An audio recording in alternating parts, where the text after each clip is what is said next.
One of the things that's interesting is when you look at some of the kind of brands that are emerging at the moment, or some that are traditional who've reinvented themselves, there are a variety of different things that I'm attracted to personally when I look at them.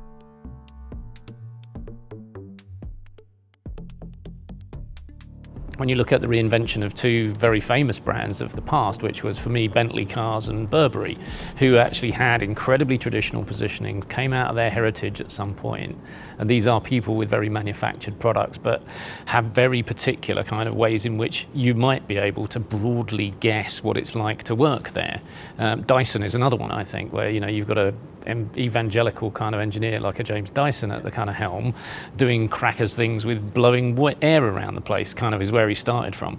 And essentially I think those are sorts of organisations where there's a sort of firm sense of purpose. They probably get a greater discretionary effort from some of their staff. They are the sort of place people think is cool to work, possibly.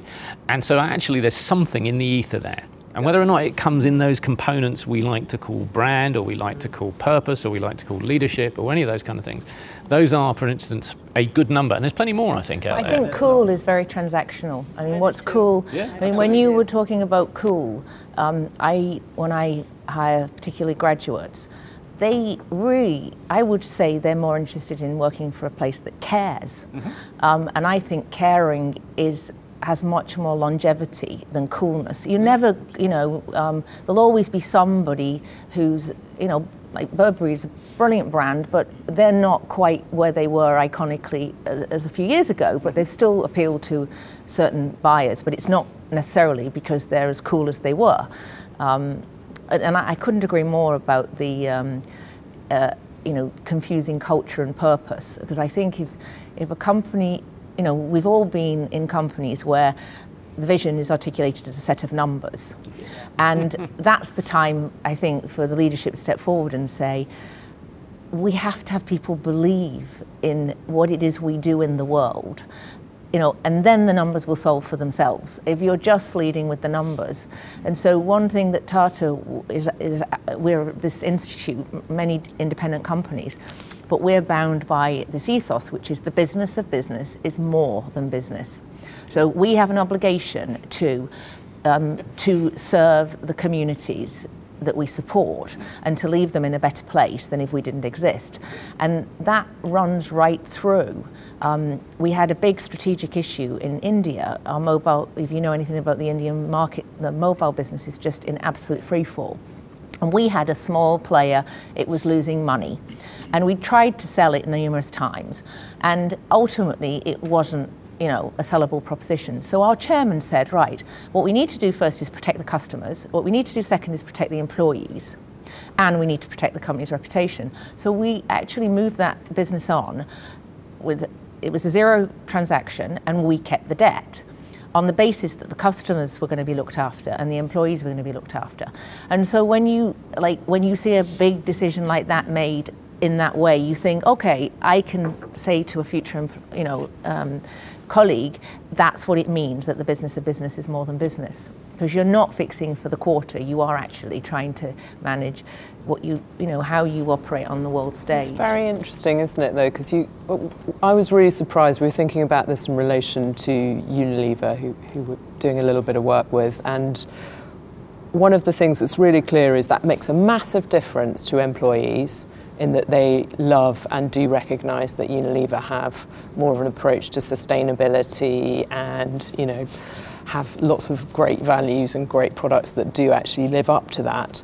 But then when you get out to the kind of wider world and the people who are buying their products, I don't think as many people actually realise that Unilever is any different from Kraft Heinz.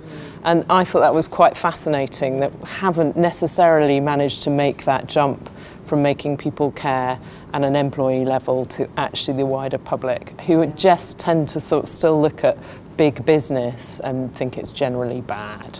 So I think we've got quite a journey to go on with some of those. You have seen the studies which show that consumers and customers are making choices based on values and a bigger purpose, right? So absolutely, it's just then surprising it's a time frame that of how that focus translates into the benefit that customers see. Right? Yeah, you can definitely see it, but it's not yet as direct as you'd like it to be. No, and that's, I mean, the other thing we found in all the studies we've done around purpose is that a lot of people are a little bit afraid of that word because everyone's on a different journey to get there.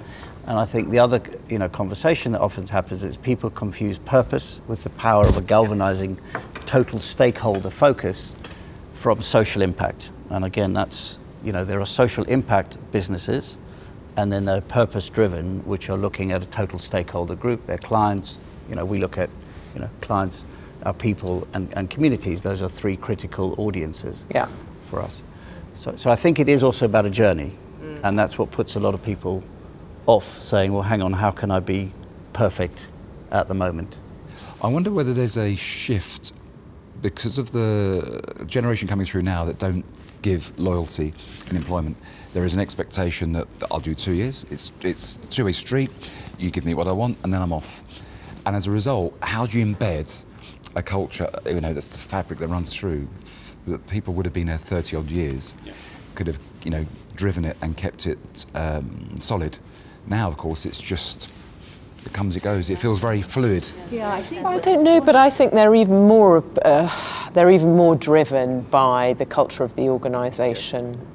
So although they may be in it for 2 years, I think they are picking jobs and companies more based on whether they fit with their personal values than they were 25 years ago, where I don't think people were nearly as aware of that or had as much choice either. So I think in that sense, although it may be a shorter term engagement, people are picking more on culture than they were. I think also there's a bit of pragmatism in play as well. So I'm not going to name any brands, but when a big e-commerce company or a big coffee shop, when they're sort of vilified in the news because they don't pay UK taxes, that doesn't sit well with my values. I think if you benefit from a community, you should actually contribute in taxes. And so I, as a consumer, changed I thought, why should I go in that coffee shop when I can go in that coffee shop and the coffee is just as good? So I switched my little purchase. Similarly with e-commerce, it happens that John Lewis is a brand I really respect, and they have a great delivery service as well. So I was thinking, if I can buy from there rather than there, they pay the taxes. They've got this wonderful partnership model. But when I was at a dinner party explaining this to people, none of my friends had actually believed that I had done that. They said, you did that because they don't pay the taxes? I said, yes. I said, because for me, that's not, that's something that I don't think is right when, you've got a lot of people in this country who need support from the government, and that only comes from taxes. But a lot of my friends, it was just apathy. It was like, well, we'll go to the nearest coffee shop. We're not actually synthesizing those bigger, and maybe that's the CMO view of the world coming to play, or if you're a chief, I don't know. This is why I think culture is now such a big part of the conversation, right? Because everything is so transparent. Everything you do is, you can peer over the cubicle and anyone can see what you're doing. So if you're not true down to every touch point, and our point of view is the people, right? So if you're not true to it, you will be outed. And so the tax example you gave is one great example, but so it has to infiltrate into your every fiber as to people understanding what your purpose is and how you live those values every single day and every transaction that you have. And from a marketing perspective and a communications perspective, who we help with employee engagement and how do we get our employees, keep them happy and fortified and fulfilled, that's true to our brand. Like, if you want to come bring your dog to work, my company's not the one to go do that, right? If you want to change the way if you want to change the way the world works, and if you want to try and cure diseases that have never been cured before, then come on over. So you have to be true to who you really are, right? We won't ever be the cool company. Yeah, right? I was going to say, being cool is not the most important thing, obviously. I think that was I'll take that as a slight that wasn't really You hit a little nerve there, sorry. No, it's all right. Good conversation. It's good.